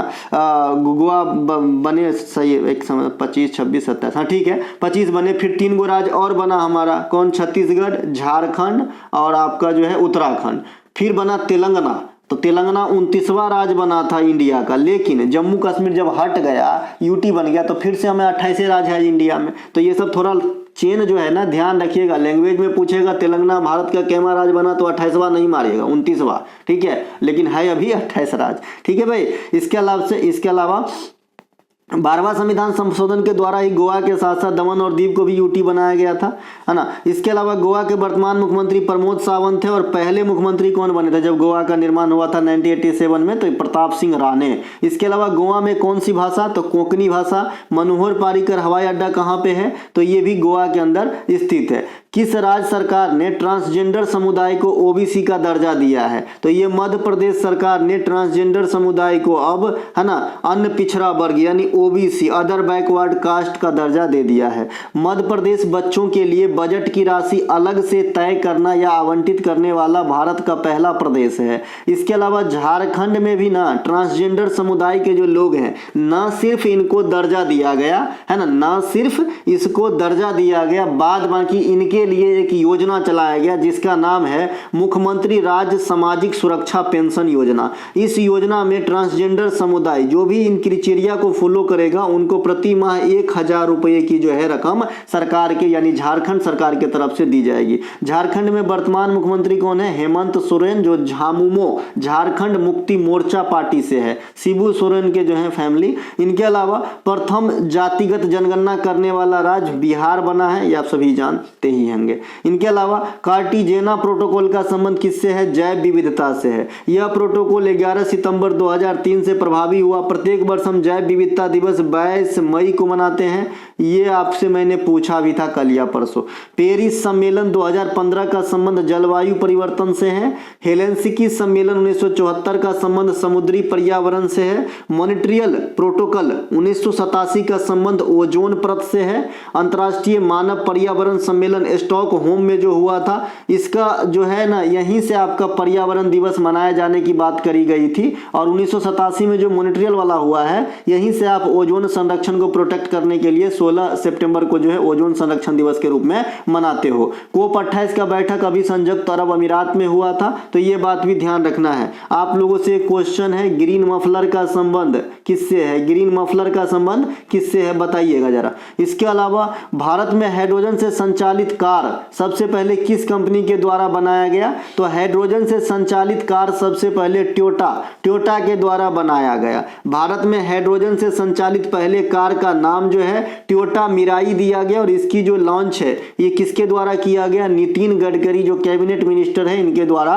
करा गया। नितिन गडकरी ने भारत में पहला मेथेनॉल से संचालित बस को भी जो है उद्घाटन किए, तो कहां पे किए, तो बेंगलुरु में किए। एक एक मोती वाला क्वेश्चन है भाई, आपके एग्जाम में सीधे छपेंगे, है ना। विश्व में पहले हाइड्रोजन से चलने वाली ट्रेन किस देश में चला, तो जर्मनी में चला था। कहां पे भैया, जर्मनी में। अगर एशिया में हाइड्रोजन संचालित ट्रेन का शुभारंभ सबसे पहले किस देश में हुआ, तो चीन में कहिएगा, और विश्व में जर्मनी में। हाइड्रोजन से चलता है भाई ट्रेन। इसके अलावा हाइड्रोजन कैसा गैस है, ज्वलनशील गैस है। एक क्वेश्चन आपसे एग्जामिनर करता है कि हम वायुयान के टायर में हाइड्रोजन गैस क्यों नहीं भरते हैं, तो वायुयान के टायर में हम हाइड्रोजन गैस इसलिए नहीं भरते हैं क्योंकि हाइड्रोजन ज्वलनशील होता है। हम हीलियम गैस भरते हैं क्योंकि हीलियम अदाह होता है, अज्वलनशील होता है, ठीक है, इसके लिए, और हल्का भी। इसके अलावा हाइड्रोजन को भविष्य का ईंधन भी कहा जाता है, जैसे भविष्य की धातु आप टाइटेनियम को भी कह देते हो, है ना। इसी प्रकार से भारत में सर्वप्रथम शुद्ध ग्रीन हाइड्रोजन प्रोजेक्ट ये असम के जोरहट में लगाया गया 2022 में, तो इसे भी ध्यान रखेंगे। हालांकि अभी जो है इसकी उत्पादन क्षमता कम है, लेकिन बढ़ाया जाएगा। इसके अलावा भारत का पहला अंडर वाटर मेट्रो का ट्रायल कहां पे किया गया, तो ये आपका किया गया भैया कोलकाता में। भारत के नवी मुंबई में अभी अभी आपके मेट्रो का उद्घाटन किया गया है 3 महीना पहले, ठीक है, ये मेरे आंख के सामने में, तो देखिएगा। इसके अलावा भारत का पहला 3D printed office post office ये आपका बंगलुरु में हुआ, तो ये भी आपको ध्यान रखना है। इनके अलावा कौन से मुगल बादशाह ने नवरोज के त्योहार पे रोक लगा दिया था? ठीक है, देखिए जो मुगल बादशाह में सबसे ज्यादा टेढ़े मेढ़े काम के लिए जाने जाते हैं ये है दादा औरंगजेब। ये काफी टेढ़े मेढ़े काम के लिए प्रसिद्ध है ना। औरंगजेब जो है टेढ़े मेढ़े काम करते हुए भी एक क्वेश्चन इनसे जो है मतलब आपका थोड़ा सा विरोधाभास वाला पूछा जाता है एग्जामिनर के द्वारा कि सबसे ज्यादा हिंदू सेना किस मुगल बादशाह के काल में था। ये टेढ़े मेढ़े काम करते हुए भी सबसे ज्यादा हिंदू सेना इसी के काल में था, तो ये बात भी ध्यान रखेंगे। ठीक है, हिंदू सेना सबसे अधिक औरंगजेब के काल में था। औरंगजेब नवरोज का त्योहार मनाना, गाना बजाना, भांग की खेती, एक झरोखा स्कीम था उस समय कि बालकनी में बैठ के संबोधित करने की काम, तो ये भी बंद करवा दिया था। तो ये सभी औरंगजेब ने जो है रोक लगवाया था। भांग की खेती पे रोक लगाया, ये बहुत अच्छा काम किया, जो आज भी रोक लगी हुई है ना, तो ये बहुत अच्छा काम किया। अभी आंध्र प्रदेश राज्य ने अपने भांग की खेती पे जो है पूर्ण तरह से बैन लगाने की बात कही है, तो ये बात भी समझिएगा। इसके अलावा औरंगजेब जो है मंदिरों पर भी जो है आक्रमण के लिए जाने जाते हैं मुगल बादशाह में, तो इन्हें भी ध्यान रखिएगा। इनके अलावा नवरोज की त्योहार का शुरुआत सल्तनत कालीन गयासुद्दीन बलबन साहब के द्वारा किया गया था, जो गुलाम वंश के एक शासक हुए और प्रसिद्ध शासक हैं गुलाम वंश के। सिजदा और पैवेश, नवरोज त्योहार, ये सब जो है बलबन ने चलवाया था। औरंगजेब ने अपने भाई दारा शिकोह को 2 बार लड़ाई में हराया, लेकिन निर्णायक जिसके बाद उसको गद्दी मिला, मिर्जापुर का नहीं जी, मुगल वाला, है ना। तो ये जो है ये भैया देवराय का युद्ध है। ठीक है, देवराय का युद्ध, वो देवराय का हुआ है, वो धर्मत का हुआ। तो धर्मत का युद्ध हुआ भैया 1658 में, इसमें हरा के छोड़ दिया लेकिन गद्दी नहीं मिल पाया, है ना। फिर देवराय का युद्ध हुआ 1659 में, इसमें जब हराया ना तो गद्दी पे बैठा और जो है Dara Shikoh out of the, है ना, आउट ऑफ द क्या हो जाता है भैया, है ना, समुदाय से बाहर, मतलब तुम अब जो है आम आदमी मैं राजा। इसके अलावा औरंगजेब ने अपना राज्याभिषेक 2 बार करवाया था, एक बार आगरा में और दूसरी बार जो है दिल्ली में करवाया था। औरंगजेब के गुरु का नाम मोहम्मद हकीम था, तो ये ध्यान रखेंगे। और एक आपसे गुरु में 3-4 गो पूछता है, एक आपको सुभाष चंद्र बोस साहब का, तो चित्तरंजन दास जो है ये सुभाष चंद्र बोस साहब के गुरु थे, है ना। महात्मा गांधी का गोपाल कृष्ण गोखले। इसके अलावा आपके पूछते हैं गुरु महात्मा बुद्ध के अलार कलाम। इसके अलावा आपको शिवाजी के गुरु पूछते हैं दादा कोंडव देव और गुरु रामदास। शिवाजी के 2 गुरु थे, एगो आध्यात्मिक और एगो आपका सैन्य वाला, तो आध्यात्मिक रामदास और इधर का देखिए तो कोंडव देव। ठीक है, ध्यान रखेंगे। इसके अलावा औरंगजेब ने अपने पिता शाहजहां को और शिवाजी को कहाँ कैद किए थे? आगरा में। इनके अलावा दोआब क्षेत्र में सामान्यतः किस प्रकार की मिट्टी पाई जाती है? सबसे पहले दो का मतलब होता है दो और आब मतलब होता है दो भूमि के बीच का जमीन, तो 2 नदियों के बीच की भूमि का जमीन को हम दोआब कहते हैं। और दोआब क्षेत्र में आपको जलोढ़ मिट्टी पाई जाएगी। दोआब शब्द का अर्थ होता है 2 नदियों के बीच की उपजाऊ भूमि, मैं वही बताया हूं। इसके अलावा जलोढ़ मिट्टी का निर्माण नदियों के अपर्दन या निक्षेपण से होता है। अपर्दन करेगा तब ना निक्षेपित चीज को लाएगा भाई, मिनरल्स वगैरह को। ठीक है, तो जलोढ़ मिट्टी का निर्माण जो है नदी के क्रियाकलाप के अनुसार होती है। ठीक है, भारत में सर्वाधिक भूभाग पे किस प्रकार की मिट्टी है? तो जलोढ़ मिट्टी है। इस मिट्टी में नाइट्रोजन और फास्फोरस की जो है कमी देखी जाती है, इसीलिए जलोढ़ मिट्टी में यूरिया का इस्तेमाल किया जाता है। इसके अलावा जलोढ़ मिट्टी 2 प्रकार के होते हैं। नए जलोढ़ मिट्टी को हम खादर कहते हैं, पुराने जलोढ़ मिट्टी को हम बांगर कहते हैं। खादर और बांगर कैसे नाम पर आए ये मैं आपको बता दिया हूं कि नया किसको कहेंगे, पुराना किसको कहेंगे। तो जिसमें हर साल आपके जो है नदी के द्वारा बहाए गए मिनरल्स को पाटा जाता है उसे हम खादर कहते हैं। और जो एरिया पाटने के लिए छूट जाता है, यानी इस साल इसमें मिनरल्स नया नहीं आया, जिसे हम गांव घर में पांक कहते हैं। पांक मतलब एक दलदली वाला जो है आपका मिट्टी होता है जिसमें टांग धंसता रहता है और बहुत ज्यादा उपजाऊ होता है, क्योंकि नदी के द्वारा बहाया लाया गया मिनरल्स है वो। ठीक है, तो ये जो है आपका बांगर हो जाता है जहां नहीं पहुंच पाता है। ठीक है, इसके अलावा काली मिट्टी का निर्माण आग्नेय चट्टान के क्षरण से होती है। अभी मैंने आग्नेय चट्टान कहां से आता है बता दिया था, ज्वालामुखी क्रिया के फलस्वरूप जब क्रेटर से निकलता था मैग्मा तो आता था तो लावा, और लावा जब जमता था तो आग्नेय चट्टान क्षरण होती थी, तो क्या मिलती थी? काली मिट्टी। काली मिट्टी को कपासी मिट्टी या रेगुड़ मिट्टी भी कहते हैं। डेक्कन ट्रैप में आपको काली मिट्टी मिलेगा, इसलिए डेक्कन की बनावट किस चट्टान की होगी? तो आग्नेय चट्टान की होगी। चीजों को ना चेन बनाओ। इसके अलावा लेटराइट मिट्टी का निर्माण लीचिंग प्रोसेस से होता है। अब ये लीचिंग प्रोसेस क्या होती है? तो अत्यधिक वर्षा के कारण जो अत्यधिक चीज रिश्ते बहुत नीचे चले जाते हैं, इसे लीचिंग प्रोसेस या निक्षालन कहते हैं। ठीक है, तो इसी के कारण लेटराइट मिट्टी कम उपजाऊ होता है, स्वाभाविक सी बात। इसके अलावा किस धातु को उत्कृष्ट धातु कहा जाता है? देखिए, तांबा को उत्कृष्ट धातु कहा जाता है। तांबा धातु प्रकृति में मुक्त और संयुक्त दोनों अवस्था में पाए जाते हैं। अभी मुक्त और संयुक्त अवस्था जहां सोना का जिक्र कर रहे थे पहले या दूसरे क्वेश्चन में, वहां पे बता दिया था।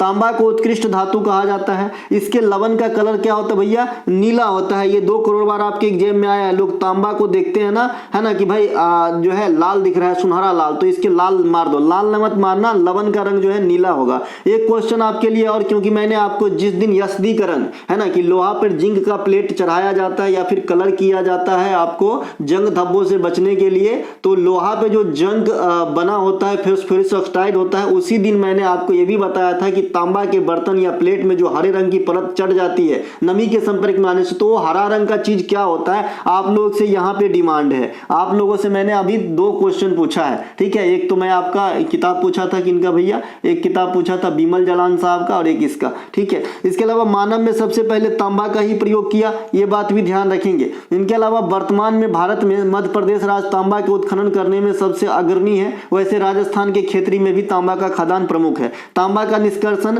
है ना, किस अयस्क से होता है? तो कॉपर पायराइट से होता है। कॉपर पायराइट्स तांबा का अयस्क है, इससे जो है तांबा का निष्कर्षण किया जाता है। आयरन पायराइट्स को कल पढ़ाया था, बिहार में काफी पाए जाते हैं, बेवकूफों का सोना कहा जाता है आयरन पायराइट्स को, है ना, तो इसको ध्यान रखेंगे। लोहा का निष्कर्ष हेमाटाइट अयस्क से होता है। लोहा के कई अयस्क होते हैं, हेमाटाइट, मैग्नेटाइट, सीडेराइट, है ना। लोहा के लिए जगह है कद्रमुख, बादाम पहाड़ी, है ना, झारखंड में सिंहभूम वगैरह। इसके अलावा हीलियम, नियोन तथा आर्गन, क्रिप्टन, जेनन, रेडॉन, ये सब क्या है? नोबेल गैस है, जो आपके आधुनिक आवर्त सारणी के अंतिम समूह यानी समूह 18 में नजर आएंगे, ठीक है। इसके अलावा ट्राई नाइट्रोग्लिसरीन को यानी TNG को नोबेल का तेल कहा जाता है। टाइटेनियम को रणनीतिक धातु भी कहा जाता है, टाइटेनियम को भविष्य की धातु भी कहा जाता है, ठीक है। इसके अलावा राष्ट्रमंडल खेल में भारत के लिए पहली बार व्यक्तिगत रूप से किसने पदक प्राप्त किया था? देखिए भाई, ओलंपिक खेल में पूछ सकता है तो राष्ट्रमंडल ने कौन सा गुना किया है? तो राशिद अनवर नामक पहलवान जो कुश्ती के खेल खेलते थे, राष्ट्रमंडल खेल 1934 में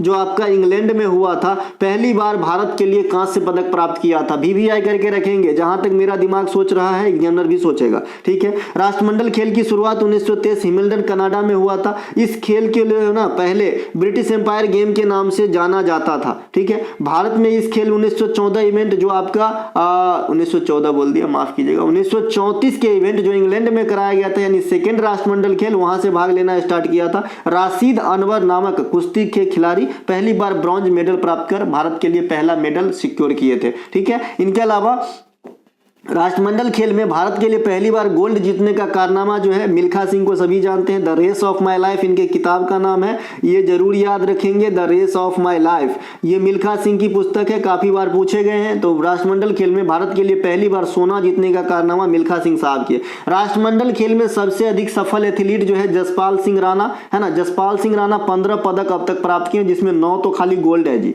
ठीक है। तो ये बात भी ध्यान रखेंगे, सबसे सफल खिलाड़ी है। इनके अलावा रूपा उन्नी कृष्णन, ये राष्ट्रमंडल खेल में गोल्ड जीतने वाली प्रथम महिला है, ठीक है। तो ये बात भी ध्यान रखेंगे। ओलंपिक खेल में भारत के लिए पहला व्यक्तिगत पदक KD जाधव 1952 हेलेंसिकी ओलंपिक में कुश्ती के खेल में, है ना, ब्रॉन्ज मेडल के साथ जो है भारत को पदक दिलाया था। इनके अलावा ओलंपिक में व्यक्तिगत रूप से रजत राजवर्धन सिंह राठौर 2004 एथेंस ओलंपिक निशानेबाजी में, पहला व्यक्तिगत गोल्ड 2008 में अभिनव बिंद्रा साहब बीजिंग ओलंपिक में, ये भी निशानेबाजी में, ठीक है। तो ये व्यक्तिगत की बात हो गई। पहली ओलंपिक में जो हमें पदक मिला था गोल्ड पदक, ये 1928 में मिला था हॉकी खेल के अंदर, और उस हॉकी खेल की कप्तानी कर रहे थे जयपाल सिंह मुंडा। ओलंपिक खेल में प्रथम महिला जिन्होंने पदक प्राप्त किए कर्नो मल्लेश्वरी 2000 सिडनी ओलंपिक 2000 में सिडनी में हुआ था ना भाई, हाँ सिडनी में हुआ था, ब्रॉन्ज मेडल मिला था, ठीक है भैया, ठीक है। Radius ulna carpals, radius ulna carpals मानव शरीर के किस अंग की हड्डियां हैं? तो भैया ये हाथ में होता है। रेडियस, अल्ना, कार्पल, ये सभी हाथ में होते हैं, फ्लैंजेस भी होते हैं। देखिए यहाँ पे मैं बना नहीं सकता, ड्रॉ नहीं कर सकता, ये थोड़ा सा मेरी कमजोरी है ना। मैं इस चीज को सीखूंगा, लेकिन कहाँ सीखूं चित्र बनाना, ये मुझे समझ में नहीं आ रहा है। तो देखेंगे, सीखेंगे हम थोड़ा सा, है ना, ताकि आपको और पढ़ने में मजा आए भैया, है ना। तो ये रेडियस अल्ना कार्पल्स जो है, देखिए मैं हाथ बनाने की कोशिश कर रहा हूँ, नहीं जाने दीजिए, चलिए। तो ये मानव के शरीर में हाथ में रेडियस, अल्ना और कार्पस, मेटाकार्पस, फ्लैंजेस तथा ह्यूमरस नामक हड्डियां पाई जाती है। ये हाथ की हड्डियां है। आदमी आपके एग्जामिनर 3 प्रकार की हड्डियां से क्वेश्चन पूछता है। एक तो सबसे बड़ी हड्डी कौन सी, सबसे छोटी हड्डी कौन सी, टोटल हड्डी कितनी, ये पूछती है। तो 3 क्वेश्चन हो गया। इसके अलावा अंग को रिलेट करके 3 बार पूछता है। आपको पूछेगा कान की तीनों हड्डी जो इनकेस मिलियस है, ये कान की पूछ लेगा कि तीनों हड्डी किसकी हड्डी है, फिर हाथ का और फिर पैर का पूछेगा कि कहाँ की हड्डी है। बस इतनी क्वेश्चन आपके हड्डी से पूछे जाते हैं, बाद बाकी हड्डी के अध्ययन भी पूछे जाते हैं। ठीक है, तो ये आपका हाथ का हो गया। मानव के पैर में आएंगे तो फीमर, ये शरीर की सबसे बड़ी हड्डी है। इसे हिंदी में उरु कहते हैं। टिबिया, फिबुला, टॉर्सेल्स, मेटाटॉर्सेल्स, पटेला और फ्लैंजिस, ये आपके पैर में पाए जाएंगे। आपके नहीं, मेरे पैर में भी पाए जाएंगे।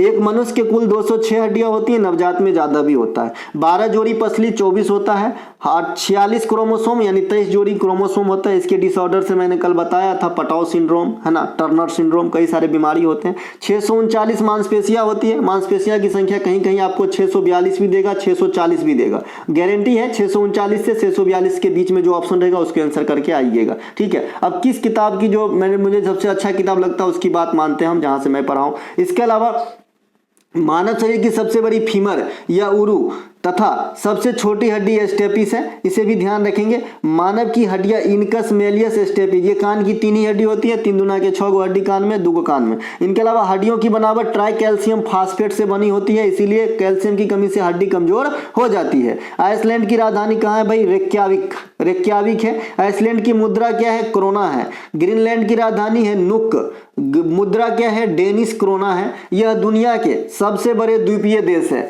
दुनिया की सबसे बड़े द्वीपीय देश है। 2 क्वेश्चन बड़ा कंफ्यूज करता है आपका, दुनिया में सबसे बड़े द्वीपीय समूह वाला देश, ये समूह लग के ना क्वेश्चन का आंसर बदल दिया। द्वीपीय समूह वाला देश अगर सबसे बड़ा कहेगा तो इंडोनेशिया होता है, क्योंकि ये समूह की बात मतलब ग्रुप ऑफ आइलैंड्स वाला देश तो इंडोनेशिया। और एक सिंगल आइलैंड जो बहुत बड़ा आइलैंड है तो ये है जी ग्रीनलैंड। ग्रीनलैंड आइलैंड को आप अनुमान लगा सकते हैं कि जो ग्रेट ब्रिटेन है ना, जो इंग्लैंड है मान लीजिए, उससे कम से कम ये 20 टाइम बड़ा है। इतनी बड़ी है ये ग्रीनलैंड द्वीप है ना, तो ये समझिएगा कितने बड़ा होगा। इसकी राजधानी नुक है और इसकी जो मुद्रा है डेनिश क्रोना है। डेनमार्क की राजधानी कोपेनहेगन है, इसकी भी मुद्रा क्रोना है। इसके अलावा प्रतिवर्ष पृथ्वी दिवस कब मनाया जाता है, तो 22 अप्रैल को। 22 मार्च को जल दिवस और बिहार दिवस। 22 जुलाई को प्रकृति संरक्षण दिवस के रूप में मनाते हैं तथा साथ ही साथ हेपेटाइटिस डे भी मनाते हैं। हेपेटाइटिस की बीमारी किस अंग को प्रभावित करती है, आप लोग मुझे कमेंट करेंगे। नाम बड़ा अच्छा लग रहा है, हेपेटाइटिस, वाह, बताइएगा। इसके अलावा विश्व स्वास्थ्य दिवस 7 अप्रैल को मनाया जाता है, क्योंकि जो वर्ल्ड हेल्थ ऑर्गेनाइजेशन है WHO है, इसकी स्थापना जो है 7 अप्रैल को ही हुआ था। मुख्यालय जेनेवा में है इसकी। विश्व खाद्य दिवस 16 अक्टूबर को मनाया जाता है। FAO का जो है स्थापना दिवस के अवसर पे, इसकी मुख्यालय रोम में है FAO का। इसके अलावा ओजोन परत संरक्षण दिवस 16 सितंबर को मनाया जाता है। मैंने अभी बताया मॉन्ट्रियल प्रोटोकॉल 1987 में यह फैसला लिया गया था। इसके अलावा राष्ट्रीय मतदाता दिवस 25 जनवरी को मनाया जाता है। 24 जनवरी बालिका दिवस, 23 जनवरी पराक्रम दिवस, 26 जनवरी गणतंत्र दिवस। राष्ट्रीय महिला दिवस 13 फरवरी को रेडियो दिवस भी मनाते हैं। और अंतर्राष्ट्रीय महिला दिवस 8 मार्च को मनाते हैं। नदियों के आधार पर बांटे गए चारों हिमालय में सबसे लंबी क्षेत्र किस हिमालय के अधीन आती है, तो नेपाल हिमालय की सबसे लंबी क्षेत्र है भैया, 800 किलोमीटर लगभग। ठीक है, नेपाल हिमालय। बाद बाकी हिमालय को 4 पार्ट में बांटे गए हैं, पंजाब हिमालय, कुमायूं हिमालय, नेपाल हिमालय, असम हिमालय। पंजाब हिमालय को आप हिमाचल हिमालय और कश्मीर हिमालय भी कह सकते हो। ठीक है, कोई दिक्कत नहीं है। जब पंजाब ना मिले तो कश्मीर हिमालय या हिमाचल हिमालय भी इसे कह सकते हो। तो जो पंजाब हिमालय है या कश्मीर या हिमाचल हिमालय है, इसकी टोटल लंबाई 700 किलोमीटर तक है लंबी, है ना। चौड़ाई की बात करेंगे 500 मीटर और औसत ऊंचाई करेंगे तो 3000 मीटर के लगभग है। ठीक है, अधिकांश जो भारत की ग्लेशियर है ना, जो सक्रिय अवस्था में है, तो ये जो है आपको पंजाब हिमालय में ही मिलेगा। जम्मू कश्मीर वगैरह को जानते हैं ना, ग्लेशियर वगैरह, तो ये कहां से आ जाएगा, क्योंकि इसका नाम ही है भाई कश्मीर हिमालय, पंजाब या हिमाचल हिमालय, तो आप समझ गए होंगे किसमें है। तो जो उस साइड आपका ग्लेशियर है सब इसी में आ जाएगा। कौन सा भैया, तो ये ग्लेशियर का नाम है आपका, है ना, लद्दाख भी, लद्दाख श्रेणी आएगा, पीर पंजाल, धौलाधीर, ये सभी आ जाएगा। दर्रा की बात करेंगे, चांगला, जोजिला, बनिहाल, बुर्जिल, ये सभी के सभी इसी में आ जाएगा। ठीक है भैया, ध्यान रखेंगे। इसके अलावा इसकी नदी के आधार पे कौन कौन सी नदी, तो मैंने याद रखने को बताया था भाई, पाकिस्तान में सिंधु नदी, मोहनजोदड़ो शहर जो है सिंधु नदी किनारे है, तो हम पश्चिम से पूर्व की तरफ चलेंगे तो सिंधु से सतलज तक आएंगे पंजाब हिमालय के लिए। इसके अलावा जैसे जैसे जहाँ पे ड्रॉप हुआ उससे आगे चलेंगे तो अगला हिमालय हमारा कुमायूं, तो सतलज से हम चलेंगे काली के नदी के बीच में, ठीक है। और ये इसकी लंबाई सबसे कम 320 किलोमीटर है। इस हिमालय की सबसे ऊंची चोटी पूछा जाता है नंदा देवी, लेकिन एमटीएस में चालाकी किया था एग्जामिनर ने कि भाई कुमायूं हिमालय की दूसरी सर्वाधिक ऊंची चोटी, तो आप क्या बताओगे, कामेत, है ना। तो ये बात भी ध्यान रखेंगे, है ना। इसके अलावा इसमें दर्रा जो मिलेगा नीतिमाना लिपुलेखा, जो आपका नीलिमा दर्रा मैंने शॉर्ट में बताया, मुलिंगला थांगला भी मिलेगा, ये सब मिल जाएंगे आपको कहां पे भैया, कुमायूं हिमालय में। अब ये गीत काफी ज्यादा फेमस हुआ है, उत्तराखंड का एक गीत है गुलाबी सरारा वाला, मुझे जैसा लग रहा है उसमें नेपाली टोन की भी झलक लगती है, मैं तो भाषा समझ नहीं पाता, लेकिन गीत बड़ा अच्छा है, मुझे भी अच्छा लगता है। इसके अलावा नेपाल हिमालय या मध्य हिमालय, यह हिमालय के नदी के आधार पर सबसे बड़ा पार्ट है, कवर करता है। इसकी टोटल लंबाई 800 किलोमीटर है, जैसे ये क्वेश्चन भी था। ये काली से लेकर तिस्ता तक के बीच में फैला हुआ है। इसमें हिमालय की जितनी भी ऊंची ऊंची चोटी है सब नेपाल हिमालय में आ जाता है दादा। जैसे सबसे ऊंची चोटी माउंट एवरेस्ट, इसके अलावा कंचनजंगा जो भारतीय भूभाग का है ना, सबसे ऊंचा, तो ये भी आपके नेपाल हिमालय में आएगा। धौलागिरी, अन्नपूर्णा, मकालू, ये सब इधर ही आ जाएंगे। और दर्रा की बात करेंगे तो सिक्किम स्थित नाथुला और जलेपला, ये भी आपके नेपाल हिमालय में ही आ जाएंगे। पूर्वी हिमालय या असम हिमालय, देखिए असम हिमालय को हम पूर्वी हिमालय भी कहते हैं, क्योंकि पश्चिम से पूर्वी की तरफ मैंने बताया नदियों के आधार पर, तो सबसे लास्ट में असम हिमालय पड़ते हैं, तो इसे हम पूर्वी हिमालय भी कह सकते हैं, ठीक है। तो इसकी लंबाई 720 किलोमीटर है, लेकिन पंजाब हिमालय से कम है, क्योंकि पंजाब हिमालय का सबसे ज्यादा था, सॉरी नेपाल हिमालय का सबसे ज्यादा था 800 किलोमीटर, ठीक है। तो ये जो है आपका तिस्ता से देहांग नदी के बीच में जाएगा, और इसकी राज्य में अरुणाचल प्रदेश भूटान की सीमा तक फैला हुआ है। इसमें बहुत सारे पहाड़ी क्षेत्र आपको मिलेंगे। अब अरुणाचल प्रदेश से भूटान तक, मतलब ये नहीं कि खाली अरुणाचल प्रदेश में है और खाली भूटान में, इसके बीच में जो भी पड़ेगा सब में है। जैसे आपका जो पटकाई बम वगैरह असम वगैरह में भी पड़ जाता है, तो यहाँ पे पटकाई पर मिलेगा, मणिपुर हिल्स मिलेगा, ब्लू माउंटेन मिलेगा, त्रिपुरा रेंज की जो भी पर्वत श्रेणी है सभी मिलेगा। दर्रा की बात करेंगे, दीफू मिलेगा, दिहांग मिलेगा, यांग याप मिलेगा, ये सब मिल जाएंगे आपको कहाँ पे भैया, पूर्वी हिमालय या असम हिमालय में। हिमालय की सबसे उत्तरी भाग को हम हिमाद्री भी कह देते हैं, और सबसे दक्षिणी भाग को हम शिवालिक भी कह देते हैं, ठीक है। इसके अलावा हिमालय का निर्माण कैसे हुआ, तो वही प्लेट के टकराने से, यूरेशियन और इंडियन प्लेट के टकराने से। हिमालय कैसा पर्वत है, न्यू फोल्डेड माउंटेन है, हाँ ये सब ध्यान आपको रखना है। इनके अलावा भारतीय स्वतंत्रता संग्राम में grand old lady of India का दर्जा किसे दिया गया है। स्वतंत्रता संग्राम में ग्रैंड ओल्ड लेडी, जैसे दादा भाई नौरोजी की ग्रैंड ओल्ड मैन, तो grand old lady Aruna Asaf Ali को भी कहते हैं। अरुणा आसफ अली महात्मा गांधी के साथ जब 1942 का भारत छोड़ो आंदोलन, जिसमें डू और डाई का नारा दिया गया था गांधी जी के द्वारा, उसमें अहम योगदान निभाई थी। भारतीय स्वतंत्रता संग्राम की जननी कहा जाता है मैडम भीखाजी रुस्तम कामा को, तो इन्हें भी ध्यान रखेंगे। इन्होंने जर्मनी से 1907 में पहली बार तिरंगा झंडा को विदेशी धरती से फहराई थी, ठीक है। इनके अलावा grand old man of India दादा भाई नौरोजी को कहते हैं, कांग्रेस की 3 बार अध्यक्षता की है। इसके अलावा ब्रिटिश संसद में सिलेक्ट होने वाले पहले भारतीय थे, है ना, दादा भाई नौरोजी। राष्ट्रीय आय का अनुमान लगाए थे, धन के वहन सिद्धांत दिए थे, तो ये सब दादा भाई नौरोजी की जो है एक्टिविटीज में से हैं। बॉलीवुड के ग्रैंड ओल्ड लेडी किसे कहते हैं, जोहरा सहगल को कहते हैं, ठीक है, दादी को। इनके अलावा जुलाई 2023 में सियोम ब्रिज का उद्घाटन किस केंद्रीय मंत्री के द्वारा किया गया, तो जुलाई 2023 में सियोम ब्रिज का उद्घाटन जो है रक्षा मंत्री राजनाथ सिंह के द्वारा किया गया। और ऐसे क्वेश्चन आजकल काफी ट्रेंड में रहते हैं आपके एग्जाम में, ठीक है। सियाम ब्रिज कहां पे है, तो ये आपका अरुणाचल प्रदेश में है। कौन बनाया है, बीआरओ बनाया है, जो बॉर्डर रोड वाला है संस्था, है ना। इसके अलावा यह ब्रिज किस नदी पे है, तो सियोम नदी पर स्थित है। तो यहां से 2 क्वेश्चन तो मेरे तरफ से रख ही लो, है ना, कि सियोम नदी किस राज्य में है, तो अरुणाचल प्रदेश में, ठीक है। या फिर सियोम ब्रिज कहां पे, अरुणाचल प्रदेश में। उद्घाटन कौन किया, राजनाथ सिंह, ठीक है। कौन बनाया, बीआरओ। तो 3-4 बात यहां से निकल के सामने आ रहा है, ठीक है। यह जो ब्रिज है ये किसके समीप है, तो एलएसी के समीप है। देखिए एगो एलओसी है, एगो एलएसी होता है, दोनों बताया मैंने। Line of actual control, line of control, ठीक है। तो लाइन ऑफ एक्चुअल कंट्रोल के समीप है ना। लाइन ऑफ एक्चुअल कंट्रोल जो है भारत के रिलेशन में चीन के जो है सीमा रेखा के मतलब कवर का मतलब रिलेट करता है, और जो एलओसी है ये पाकिस्तान को कवर मतलब रिलेट करता है भारत से, ठीक है भाई, ध्यान रखेंगे। इनके अलावा बीआरओ की स्थापना 1960 में हुआ था, किसके प्रयास से, आपका जवाहरलाल नेहरू साहब के प्रयास से। इनके प्रमुख काम क्या है, तटवर्ती इलाके में जो है रोड बनाना, सीमावर्ती इलाके में, या फिर उनके देखरेख भी करना। बीआरओ द्वारा भारत में निर्मित पहला गांव कहां बनाया गया है, तो ये माना उत्तराखंड में। इसके अलावा भारतीय रक्षा मंत्री राजनाथ सिंह ने 2023 में भारतीय वायुसेना के पहले विरासत केंद्र का शुभारंभ कहां किया है, चंडीगढ़ में किया है। इसके अलावा 1974 में